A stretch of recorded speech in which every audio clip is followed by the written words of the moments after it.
Welcome back to Kettle Talk. I'm joined by Cory Voss, former New Mexico Lobo, went to McLennan JUCO, and now headed to Arizona. But from Pueblo, Colorado, which I guess is about 115 miles south of Denver, I'm just curious, when you go back there and start running, how long can you actually last because of the altitude?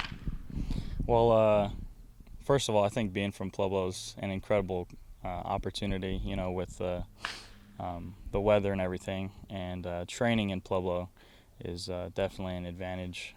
But I actually think, I'm able to breathe better in Colorado, which doesn't make sense to a lot of people. I feel like I come up here and there's a lot of humidity and stuff like that. But I actually like working out and running in Colorado in the thin air a little better. I've heard it's actually not that bad when you're just walking down, but then let's say you just have a 60-yard sprint and then you're out of air. I mean, you're obviously the exception because apparently you don't get tired when you're running, but is that basically like what is it like?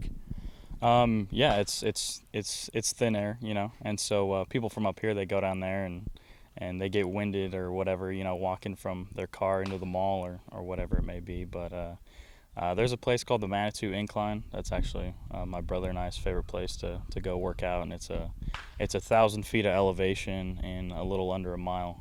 So after knocking that out, about every weekend since I was, 12 or 13, you kind of get used to the altitude and the thin air. So Sticking with Colorado, out of high school, drafted by the Rockies in, I guess, the 34th round and then 37th by the Nationals this year. But with that said, how tempting was that offer just to, I guess, have an opportunity to stay with the local organization? well, when I was talking to the Rockies, it was a big selling point to stay in Colorado. It's a dream to play for your home state, and I told them that I wanted to be the next Colorado kid to play for the Rockies and stay and play in front of my family. So, it was a little later than I would have liked. That's why I went to college, but it was definitely a very exciting opportunity to get drafted by your home state. You make the trip south to New Mexico, which is now actually even further, 5 hours down, and then decide to transfer. How would you describe your time in New Mexico and what led to you wanting to transfer? New Mexico was an incredible opportunity. Probably one of the best years of my life. I feel like I took my level of play to the next level, and I think that being at UNM made me a better person, a better baseball player. I was recruited by a guy named Dan Spencer. He was the catching and pitching coach there at UNM. He decided to leave. He got another job at Washington State, and I just felt like if I wanted to continue to develop behind the plate, that I needed to go find a place that I could do that at, and McLennan kind of filled that role with their great coaching staff there. So then after McLennan, you get a call from Jay Johnson, who just took the job at Arizona, I'm assuming, and Arizona not too shabby this year, only lost in the final round in Game 3. But what's that phone call like, and how did he sell you on Arizona?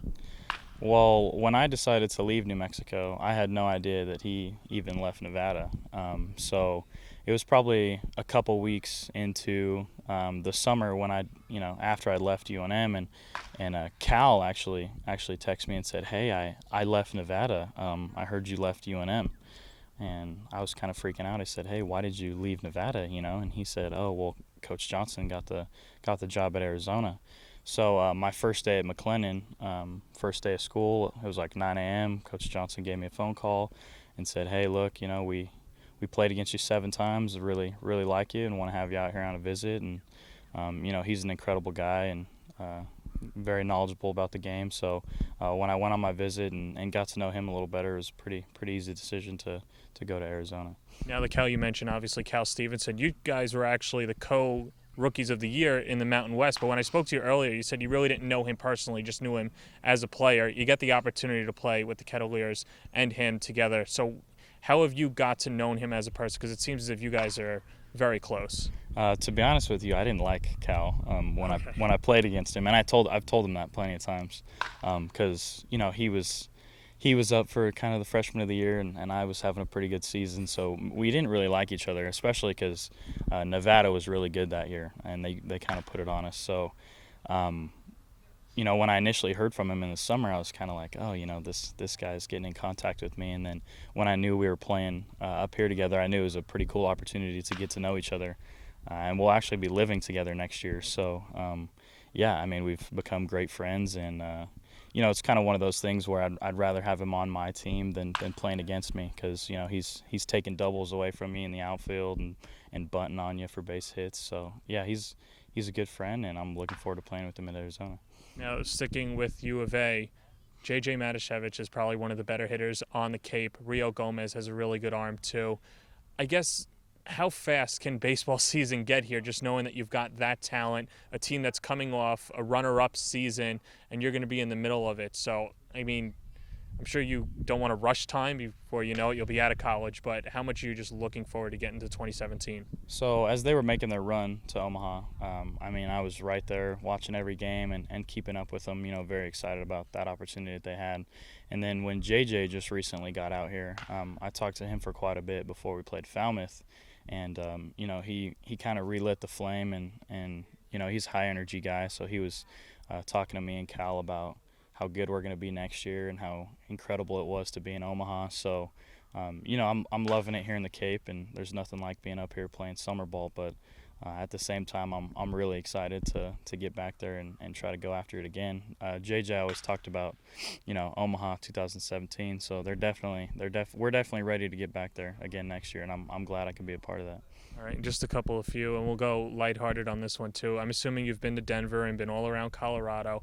How much of a depiction is South Park to Colorado? Not all the shenanigans that they get into, but just the town and the landscape, and maybe sometimes the way people's mannerisms are. Not to the extreme, but right to that. Definitely when people hear that I'm from Colorado, they like to make the little jokes and everything. But South Park definitely, amplifies the jokes about Colorado. But I think it's my favorite state, and it's great. And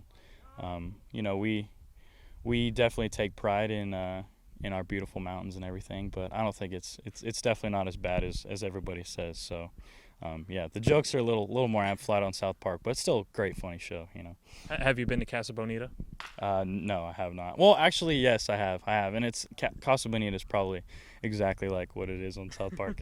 it's pretty close. So what would you recommend if we were to go to Casa Bonita? I would recommend you don't go to Casa Bonita.